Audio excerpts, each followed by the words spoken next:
안녕하세요. 조성태 박사의 생긴 대로 건강톡톡 아나운서 김민영입니다.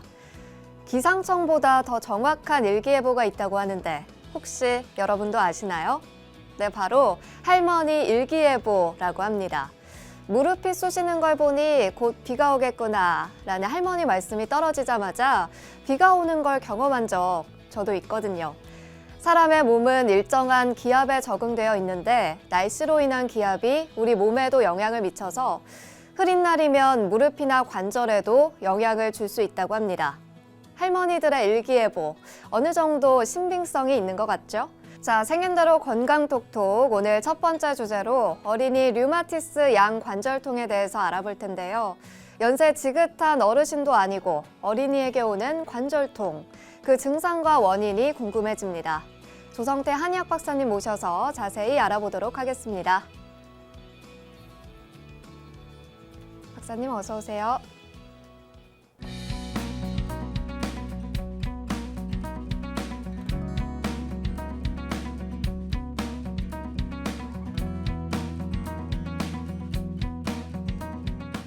네, 오늘 첫 번째 주제는 어린이 류마티스 양 관절통입니다. 말이 좀 어렵죠. 어린이가 류마티스 관절같이, 관절의 통증같이 아픈데 검사를 해도 류마티스 인자가 나오지 않고 류마티스가 아닌데도 관절의 통증을 호소하는 경우를 얘기합니다. 대개 연세가 드시면 진액이 고갈돼서 여기저기 통증, 아이고 하면서 팔다리 아프다, 팔다리 주물러 달라 이렇게 얘기를 합니다만 어린아이들은 한참 원기 왕성하고 면역력이 좋고 이러기 때문에 팔다리 아프다는 게 사실 말이 안 되는 얘기입니다. 그런데 때에 따라서는 몇 년에 걸쳐서 자꾸 관절이 아프다고 그러는 어린아이들이 있습니다. 그런데 검사를 해도 원인도 나오지 않고 약을 줘도 애가 약이 맛이 없고 이러니까 약을 잘 안 먹습니다. 이런 경우에 한의학에서는 어떠한 관점에서 이것을 해석하고 어떠한 관점에서 치료를 해줘야 되는가에 대한 얘기가 되겠습니다. 사실 이런 아이들이 꽤 있습니다. 어린아이는 10개월을 다 채워 나와야 되는데 그렇지 못한 어린이도 있죠. 또 굉장히 씩씩하고 잘 먹고 이러는 어린이도 있는 반면에 잘 먹지 않으면서 정말 잔병치레 자꾸 하고 마르고 살이 안 붙고 이런 아이들이 많이 있죠. 사실 어린아이들이 간혹 다리가 아프다 그래서 주물러 달라 이러는 경우는 있습니다. 그거는 대개 배가 아픈 경우에 다리의 통증을 같이 호소하는 경우가 있죠. 그것도 사실은 이 류마티스, 어린이 류마티스 양 관절통하고 유사한데요. 사실 어린아이들이 배가 아프다, 동시에 다리가 아프다, 다리를 주물러 달라 이렇게 하는 어린아이들이 있는데 대개 몸이 허약한 아이들이 그런 경우가 많이 있죠. 그런데 오늘 말씀드릴 것은 다리도 그렇지만 팔이 아프다고 그러는 경우, 팔의 관절이 아프다고 그러는 경우에 해당되는 겁니다. 그래서 어린이 류마티스 양 관절통은 한의학적인 관점에서 여러 가지 관점에서 보고 그 원인을 찾아서 치료하면 한의학적으로 잘 치료되고 이거에 대한 사례도 상당히 많이 있습니다.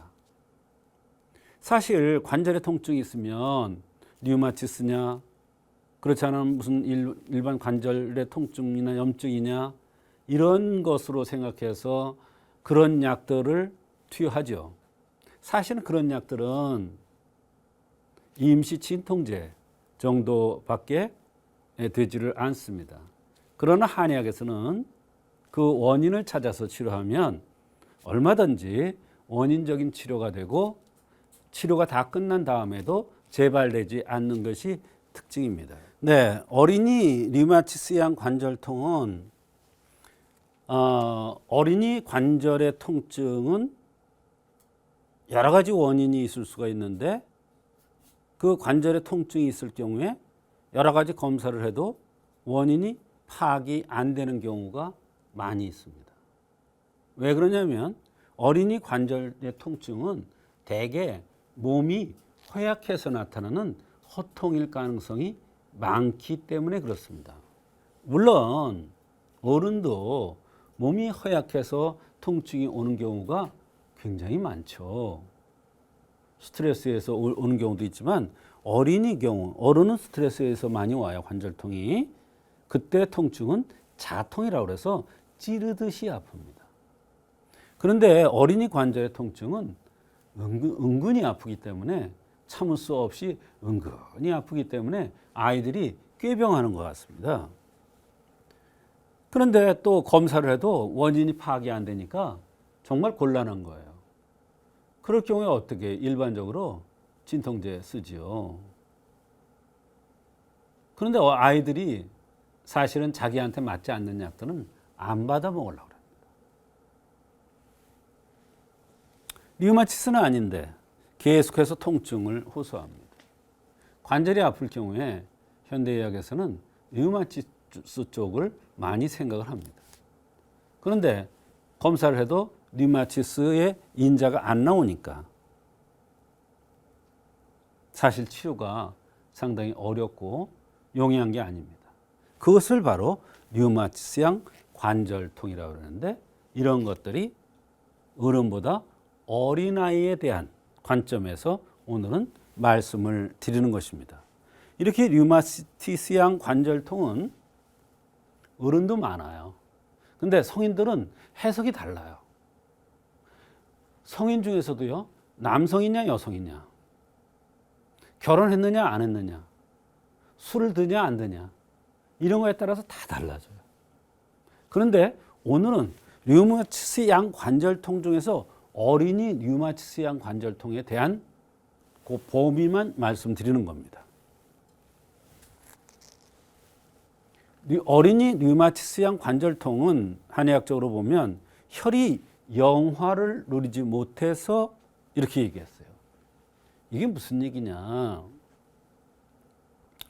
혈이 영화를 누리지 못하는 것을 어찌 알겠느냐? 어떻게 알아요? 혈이 영화를 못 누린다는 것은 바로 마르는 겁니다.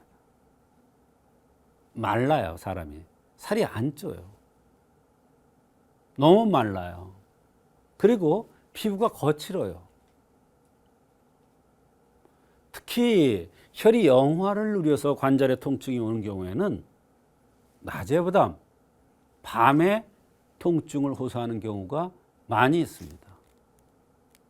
그리고 상체로 통증이 오는 것보다도 하체로 통증이 오는 경우가 많이 있습니다.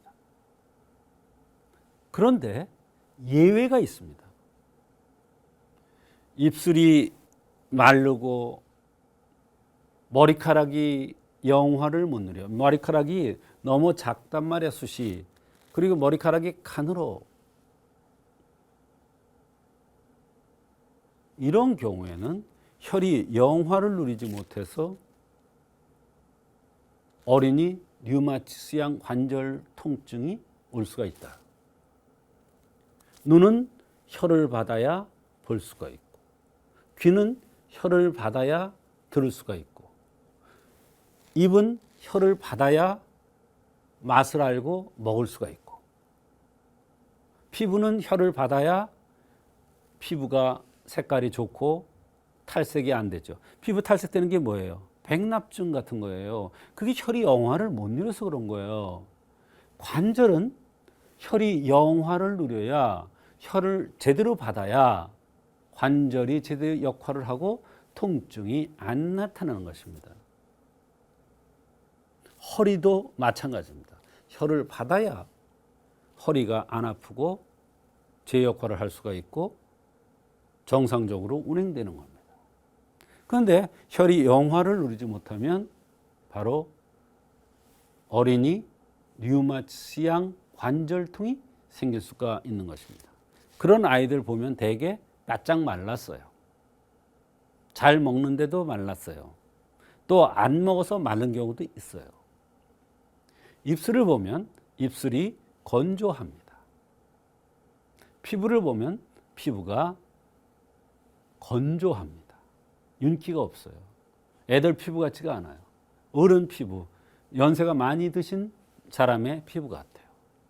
또 어린아이들은 새싹으로서 한참 화색이 좋아야 되는데 어린아이가 누렇게 떴어. 안색이 좋지 않아. 탈색이 됐어. 못 얻어먹은 것 같이 희끗희끗하고. 이게 뭐야? 혈이 영화를 누리지 못해서 오는 거예요. 그런 아이들이 관절에 통증이 있다 이러면, 관절이 아프다 그러면 혈이 영화를 누리지 못해서 류마티스 양 관절통이 오는 것이다. 또 수족은 양기를 받아야 돼. 양기. 햇빛을 받아야 식물이 영화를 누리고 잘 자랄 수 있듯이, 햇빛을 받아야 식물이 잘 자라듯이 어린아이들도 수족의 양기가 제대로 운행되어야 팔다리가 아프지 않습니다. 그런데 양기가 운행되지 않으면 바로 손끝이라든지 이런 데 보면 벗겨지는 아이들이 있어요. 이게 바로 손발로 양기가 가지 못해서 그런 거예요. 간혹 보면 티눈 같은 거, 물사마귀 같은 거 생기는 것도 마찬가지 이치입니다. 또 수족은 육기를 이겨내야 돼. 육기라는 것은 뭐냐면 풍한서습조화야. 팔다리는 바람이라든지 추위라든지 더위에서 몸통에는 오장육부가 있어요. 오장육부가 중요한 장기잖아요. 몸통을 보호하기 위해서 팔다리가 있는 것이고, 이것은 공기를 헤치고 살아나가야 되는데 공기에 추위해지고 더위해지고 습한 거해지고 바람해지고 이렇게 풍한서습조화에 팔다리가 지는 거예요. 이겨내지 못하는 거예요. 그렇게 되면 바로 팔다리가 아파질 수가 있습니다. 그래서 이 1, 2, 3번이 바로 어린이 류마티스형 관절통의 한의학적인 원인이 되겠습니다. 어린이 류마티스형 관절통의 한의학적인 치료는 혈이 영화를 못 누리면 귀룡탕 또는 군기탕, 비슷한데요. 군기탕은 당기천궁이고요. 귀룡탕은 당귀하고 녹용입니다. 다 혈이 영화를 누리는 거예요. 혈이 영화를 누리게 하는 약이에요. 혈이 영화를 누리지 못하면 안색도 나쁘고 피부도 건조하고 팔다리도 아파지면서 대변도 약간 변비의 경향을 띱니다. 이기승양탕, 이것은 양기가 사지 팔다리를 뻗쳐나가지 못했을 때 양기를 사지 팔다리로 가도록 해주는 약이 바로 이기승양탕이 되겠습니다. 보증이기탕은 바로 풍한서습조화의 계절의 변화에 적응을 못해서 알레르기성 비염이 온다든지 팔다리가 아파진다든지 이런 현상이 나타났을 때 아주 대표적으로 쓸 수 있는 처방이 보증이기탕이 되겠습니다. 이와 같이 어린이 류마티스형 관절 통증의 한의학적인 치료는 아주 다양합니다. 어떤 것이 원인이 돼서 어린아이들이 관절에 통증이 오는가를 찾아내서 그 원인에 맞게 이렇게 치료를 하면 한의학적으로 잘 치료될 수가 있는 것입니다. 그래서 어린아이들이 팔다리가 아프다 그러고 여기저기 쑤신다 그럴 경우에 뭐 잠깐 며칠 그럴 수는 있죠. 그러나 계속적으로 몇 년씩 이렇게 계속적인 통증이 있다 그러면 그건 반드시 원인이 있는데 그 원인을 검사해서 나타나지 않는다고 병의 원인이 없는 게 아니에요. 한의학적인 원인으로서는 다양한 원인이 있기 때문에 그 원인을 한의학적으로 찾아서 치료해주면 어린이 류마티스형 관절 통증이 잘 치료될 수가 있습니다.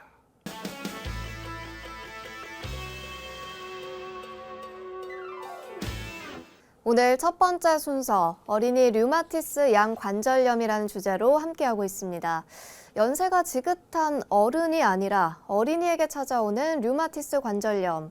문제가 좀 상당히 심각한 것 같은데요. 네. 치료 사례를 통해서 좀 더 자세히 알아보도록 하겠습니다. 네, 9살짜리 어린아이가 4, 5년 전서부터 처음에는 발가락 마디마디가 아프다고 그랬는데 치료가 되지 않고 시간이 경과되면서 손가락 마디까지 또는 손목까지 아파서 각종 검사를 했는데 류마티스형 관절 질환이라고 하면서 약을 주는데 조금 한두 번 먹더니 토하고 도저히 먹지 못하게 했다고 하면서 한방 치료를 받으러 내원한 적이 있습니다.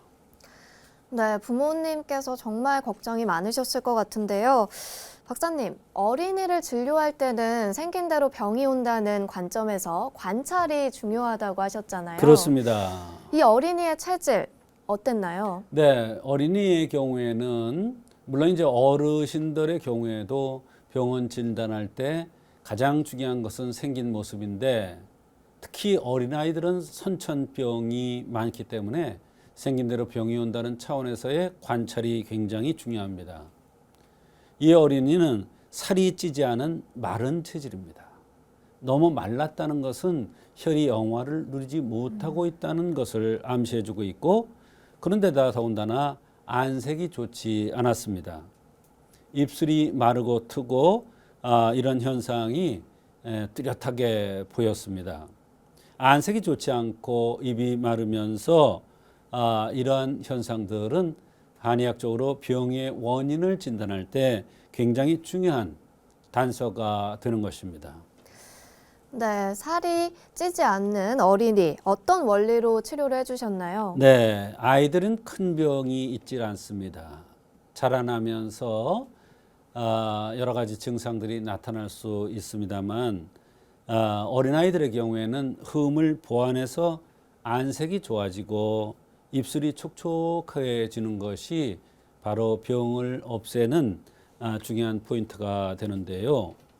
류마티스형 관절염으로 손가락, 발가락 마디마디가 아프다고 했는데 이것은 이제 현대의학적인 진단명입니다만 또 여기서 약을 줬는데 먹지 못한다는 것은 이 약이 내 병과 맞지 않는다. 필요 없는 약이라는 뜻도 됩니다. 여기서 주목해야 될 것은 이 어린이는 미숙아로 태어났습니다. 또 살이 안 찌는 마른 체질입니다. 이렇게 마른 체질을 혈어유화형이라고 합니다. 혈어유화형이라는 것은 혈이 부족하고 예민하다 이런 뜻도 됩니다. 안색이 마르고 입술이 트는 것은 바로 혈이 영화를 누리지 못하는 것이죠. 코는 귀에 해당되고 입은 바로 혈에 해당되는데 입술이 마른다는 것은 혈이 영화를 누리지 못한다는 것입니다. 그래서 혈을 받지 못해서 혈 부족으로 관절에 통증이 왔다고 생각을 한 것입니다. 더군다나 이 어린이는 발가락부터 아팠는데 이것이 굉장히 중요한 하나의 판단 포인트인데 발이라는 것은 한의학에서 혈에 해당됩니다. 손이 혈을 받아야 움직일 수가 있고 혈을 받지 못하면 바로 제 역할을 하지 못합니다. 또 먹는 것은 잘 먹는데 살이 안 찌고 마른다.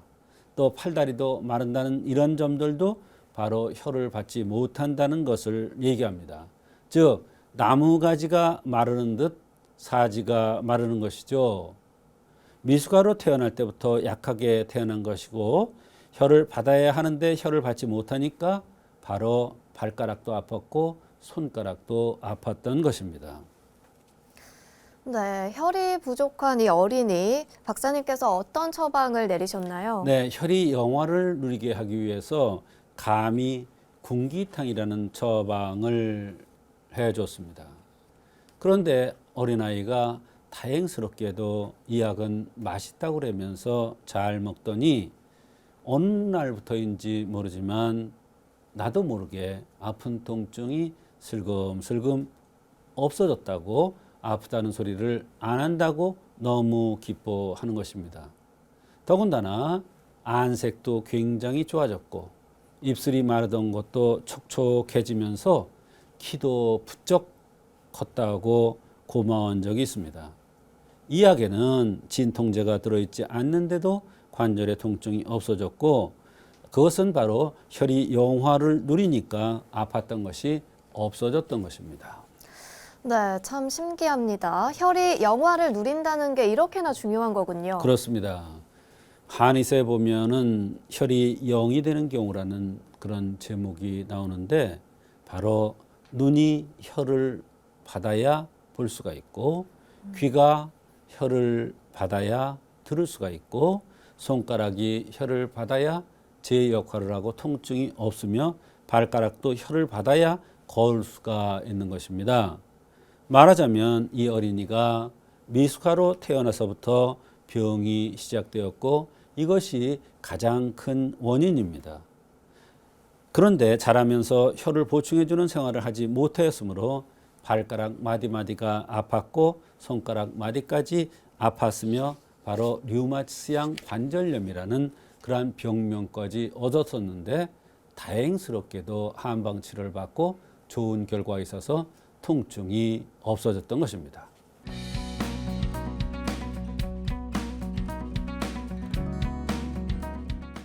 오늘의 두 번째 주제입니다. 오늘 두 번째 주제는 식적 유상한. 어렵죠? 식적 유상한. 일반적으로 들을 수 있는 것은 아니에요. 두통은 두통이에요. 두통은 두통인데 식적 유상한에 의한 두통입니다. 이런 환자들 엄청 많습니다. 식적이라고 그랬죠. 먹는 거예요. 먹는 것이 쌓이는 거예요. 근데 유상한이라고 그랬어요. 식적에 의해서 병은 시작되었는데 한의 상한과 같이 증상이 나타난다는 거예요. 그 중에 하나가 두통이에요. 한의 상한다는 게 뭐예요? 쉽게 얘기하면 감기에 비슷한 거예요. 두통, 감기에 많이 오잖아요. 그런데 이 경우에는 식적에서 오는 거야. 먹는 거에서 오는 두통이야.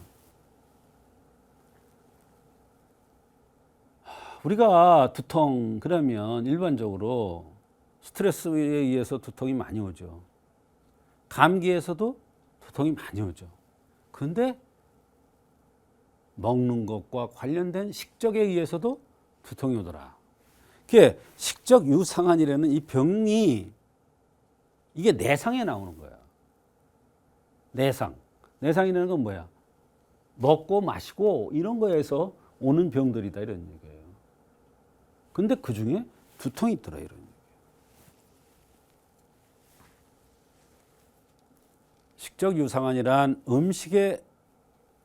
음식상에 의한 거야. 증상이 마치 감기와 같은 증상들이 동반돼. 마치 감기 같단 말이야, 증상이. 얼마나 많아. 감기는 아닌데 감기 같은 게. 그러니까 막 항생제 쓰고 막 하는 거야. 대표적인 증상이 발열과 두통이에요. 발열과 두통. 근데 와서 이렇게 얘기해요. 머리가 몇 년째 아픈데 이게 안 나요. 몇 년째 아프대요. 몇 년째. 근데 제가 어디 가르쳤습니까? 머리 가리켰잖아요. 머리도 어디를 가리켰어요? 앞부분을 가리켰잖아요. 내상에 의한 두통의 특징은 이 앞머리가 아픈 게 특징입니다. 머리가 아파요. 머리가 아파요. 머리가 아파요. 이러면서 오는 사람이 있어요. 이게 뒷머리가 아픈 거예요. 태양열이 아픈 거예요. 측면이 아픈 거예요. 다 달라요.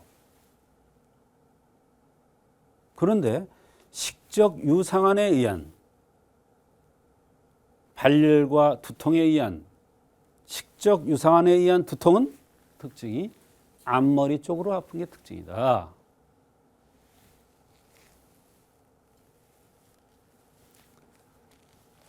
우리가 두통 뭐 많이 했지만 워낙 종류가 많고 그렇기 때문에 두통이 일반적으로 원인은 보면 스트레스에 의해서 오는 게 제일 많아요. 근데요, 이것도 스트레스에 의한 두통도요, 아주 종류가 많기 때문에 그를 구별하기란 쉽지가 않습니다. 그래서 고치기가 어려운 거예요. 담열에 의해서 오는 두통인데 담화에 의한 두통약을 쓰면 전혀 안 나. 풍담에 의한 두통에 대한 약을 쓰면 전혀 안 나. 한약은 칙칙한 한약물인데 효과가 없어요. 두통이 가시질 않아요. 외감성에 의해서 오는 감기는 특징이 뭐냐면요, 머리가 아프다 그러면서도요 막 뛰어다니면서 활동을 할 건 다 하면서 머리 아프다 그럽니다. 이 스트레스성 담화에 의한 두통은 이거나 찡그리죠. 이거나. 근데 이건 그렇지도 않아요. 그러면 어떻게 아느냐? 손바닥은 뜨겁지 않고 손등이 뜨거워요. 외감성 감기에 의한 두통은 말이에요. 내상성은 식적 유상한, 이게 내상성 두통에 속해요. 식체.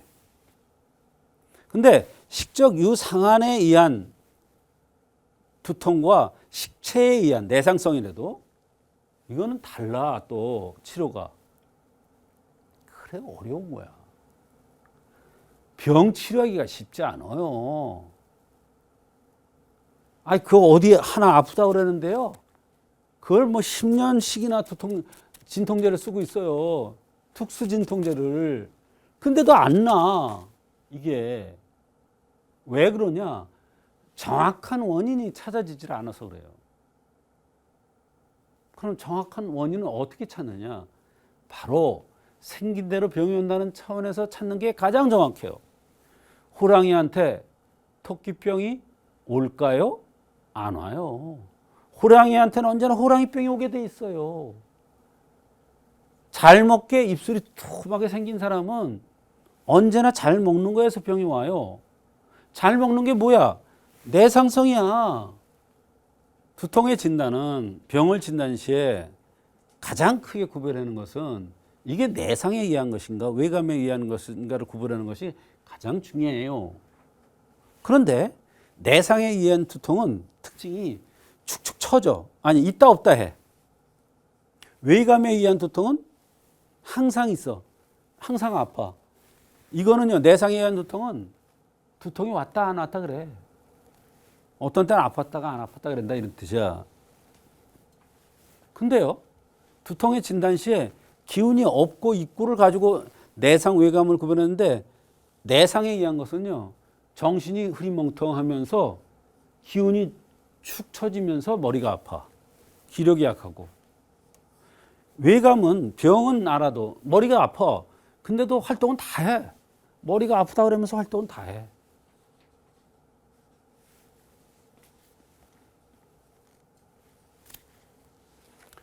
두통의 진단으로 손가락 가지고 내상과 외감을 알 수가 있는데, 내상에 의한 것은 수장에 열이 있거나 수장에 땀이 있어. 수장에 수장, 수배.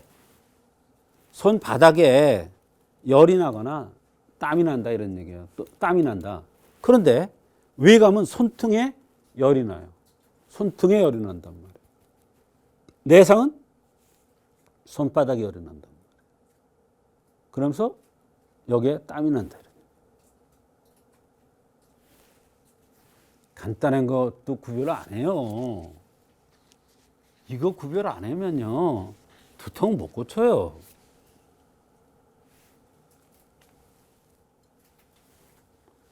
식적 유산에 의한 두통을 어떻게 할 수가 있는지. 첫째, 생긴 모습으로 하는 거예요. 생긴 대로 병이 온다는 차원에서. 얼굴이 둥글럽죠. 크게 생겼어. 그 다음에 식적 유산에 의한 두통은 특징이 앞머리에 통증이 있는 게 특징이야. 전두통이라고 그래서. 배가 아프고 토하는 게 중요해요. 토하는 거. 토하는 거. 열나. 두통 있어. 봐요. 열나고 두통 있으면 어때요? 이게 뭐예요? 감기지 뭐야.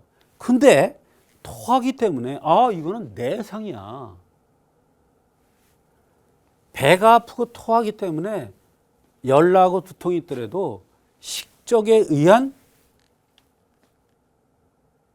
감기 비슷한 거지만 식적에 의한 두통이야. 식적 유산은 잘 앓는 체질, 양명형 체질이에요. 밥 욕심이 많은 사람, 배꼬리가 큰 사람, 볼따기가 통통한 사람, 입술이 두툼한 사람, 눈딱부리가 두툼한 사람, 젖가슴이 큰 사람. 밥 잘 먹으면 젖이 커져요. 그러면서 배가 나와요. 생긴 대로 병이 온다는 차원에서 정확하게 진단하고 그 원인을 찾아서 치료하면 얼마든지 한의학적으로 잘 치료될 수가 있습니다.